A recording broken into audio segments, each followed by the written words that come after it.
Hello, and greetings from my front garden where we have a little visitor. I'm quite a way back from him, don't worry, and he is very small, but yeah, I'm not really sure what in the name of God I'm gonna do with this one.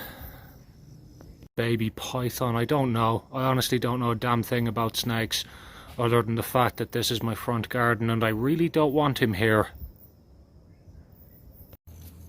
So, one phone call to the snake catcher. I sent a picture to him, and it seems you are just a harmless little... Oh, God, a frog just went right underneath it there.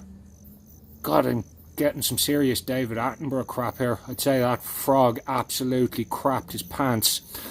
Anyway, it's a harmless carpet python, and the snake catcher said just to leave him and move on. So Godspeed, little mate. Sorry for crapping my pants initially and thinking you might have been dangerous when you're just a little cutie. Good luck.